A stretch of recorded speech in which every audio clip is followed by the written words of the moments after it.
অভয়বাণী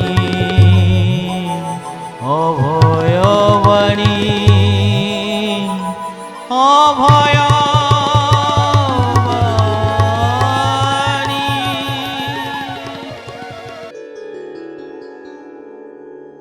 জয় গুরু জয় গুরু জয় গুরু।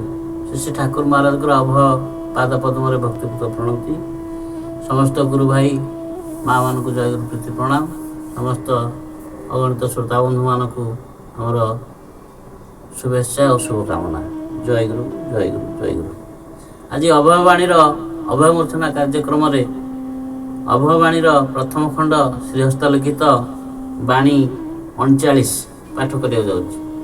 ରୋଗ ଶୋକ ବା ବିପଦ ଆପଦରେ ଚିତ୍ତ ଦୁର୍ବଳ ହେବ କାହିଁକି? ନିରୁତ୍ସାହ ହୋଇପଡ଼ିବ କାହିଁକି? କର୍ମଫଳ ଭୋଗିବାକୁ ହିଁ ତ ଜୀବ ଜଗତକୁ ଆସେ। ଏଠାକାର ବୋଝ ଏଇଟାରେ ହିଁ ଓହ୍ଲାଇ ରଖିଯିବାକୁ ପଡ଼ିବ। ମୃତ୍ୟୁ କାମନା କରି ବୋଝର ବହର ବଢ଼ାଇଲେ ଚଳିବ ନାହିଁ। ନିର୍ଭର ମାନେ ସର୍ବପ୍ରକାରରେ ନିର୍ଭର ହେବା ଦରକାର। ସୁଖ ଦୁଃଖକୁ ସମାନ ଭାବରେ ଭୋଗ କରିବା ଦରକାର। ଯାହାଙ୍କର ଯନ୍ତ୍ର ସେ ଯେପରି ଭାବରେ ଇଚ୍ଛା ବଜାନ୍ତୁ, ତୁମେମାନେ କେବଳ ଦେଖି ଶୁଣି ଯାଅ। ଧୈର୍ଯ୍ୟ ଶୌର୍ଯ୍ୟ ଓ ଗାମ୍ଭୀର୍ଯ୍ୟର ବର୍ମ ପିନ୍ଧି କର୍ମକ୍ଷେତ୍ରରେ ଯୁଦ୍ଧ କର। ଜୟୀ ହେଲେ ପୃଥିବୀ ରାଜ୍ୟ, ଆଉ ମଲେ ସ୍ୱର୍ଗ ରାଜ୍ୟ। ଏହି ଭଗବତ ବାକ୍ୟ ବା ମଦ ବାକ୍ୟ ଭୁଲ ନା। ଜୟ ଗୁରୁ ଜୟ ଗୁରୁ ଜୟ ଗୁରୁ।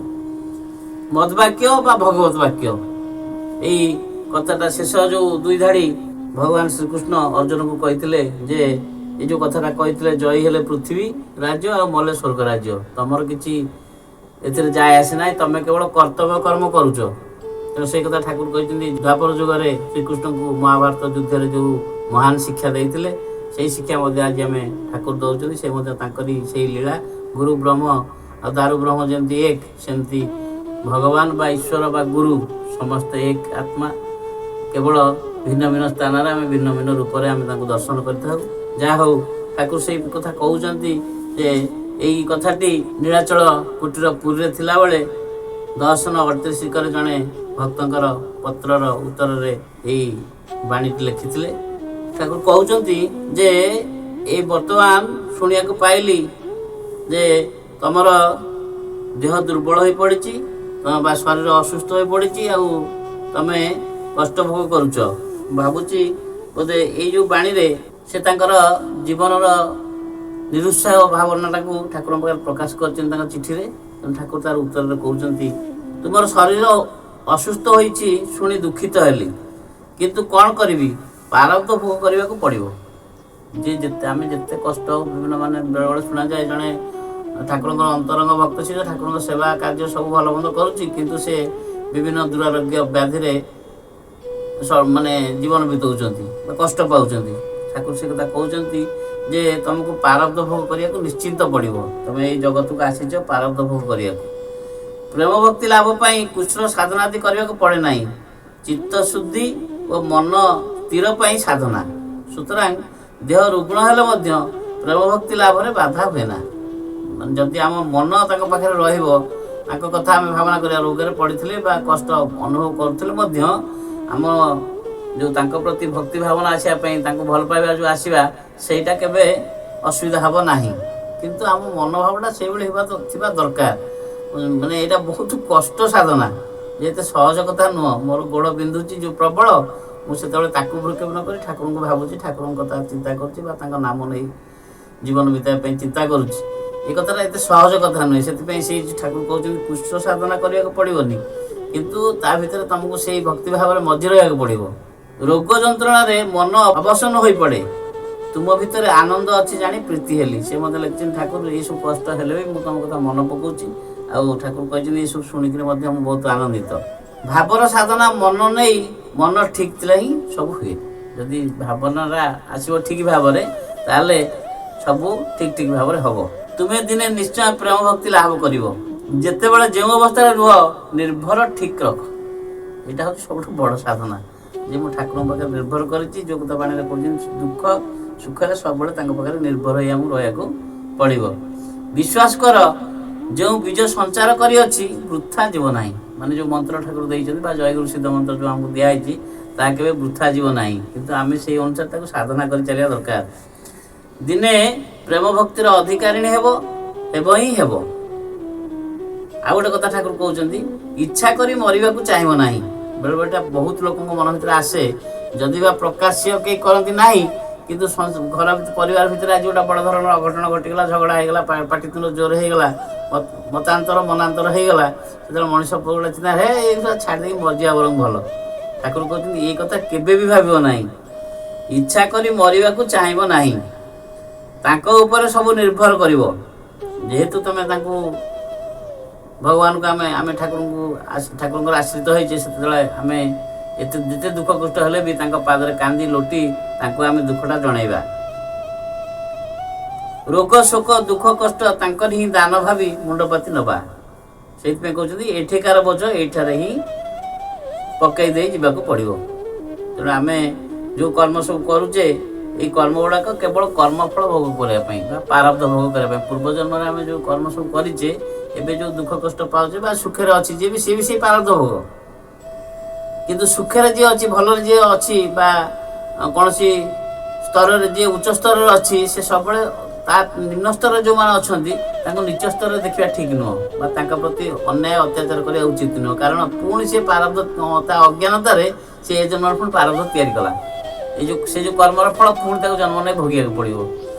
ଯେଉଁମାନେ ଦୁଃଖ କଷ୍ଟରେ ଅଛନ୍ତି ସେମାନେ ଭାବି ନେବେ ଯେ ମୋର ପ୍ରାରବ୍ଧ ଭୋଗ ମୁଁ କରୁଛି। ଆଉ ସୁଖରେ ଯେଉଁମାନେ ଅଛନ୍ତି ସେମାନେ ଭାବି ନେବେ ଯାହା ମୁଁ ଏ ଜନ୍ମରେ କାହା ମନରେ ଟିକେ ଦୁଃଖ ଦେବି ନାହିଁ, ଆଉ ମୋ କର୍ମ ମୁଁ ଠିକ୍ ଭାବରେ କରିକିରି ଏ ସଂସାର ତ୍ୟାଗ କରିବି।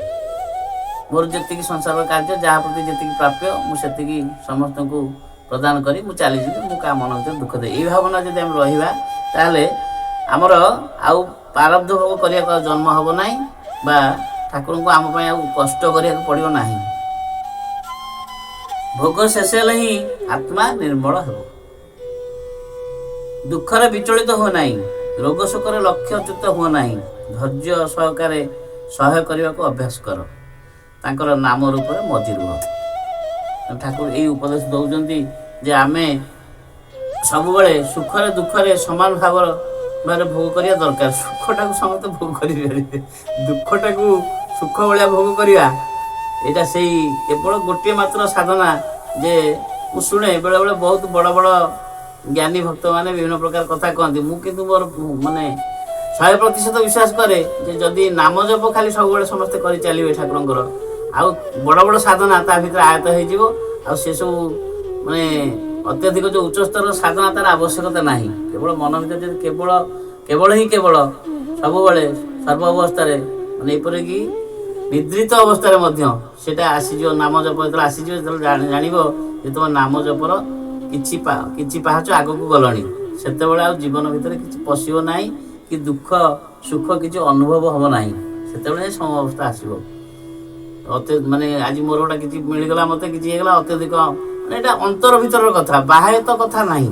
ବାହ୍ୟତ ଖୁବ୍ କମ୍ ଲୋକ ଅଛନ୍ତି ଯେଉଁମାନେ ଦେଖେଇବା ପାଇଁ କରନ୍ତି।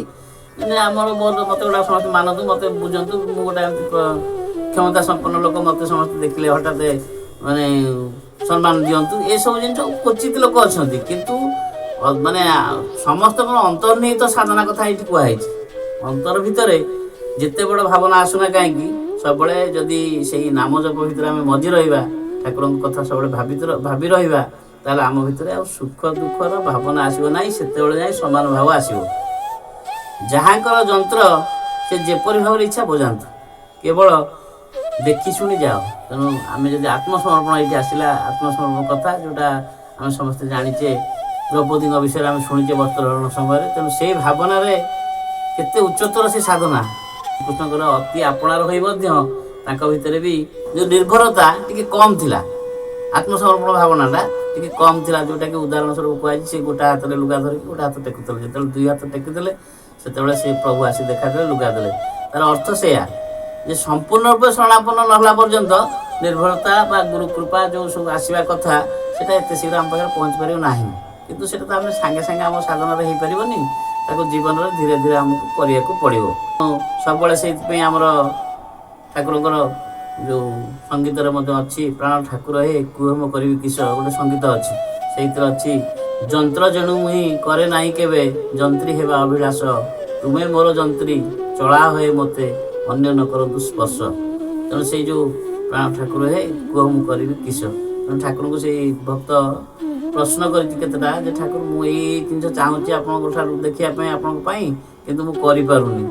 ଆମେ ସବୁବେଳେ ଚେଷ୍ଟା କରିବା ଠାକୁରଙ୍କର ଏଇ ଯେଉଁ ମହତ୍ ବାଣୀ ବା ମହତ୍ ଉଦ୍ଦେଶ୍ୟ ତାକୁ ଗ୍ରହଣ କରି ଆମ ଜୀବନକୁ ସାର୍ଥକ କରିବା। ଜୟ ଗୁରୁ, ଜୟ ଗୁରୁ, ଜୟ ଗୁରୁ।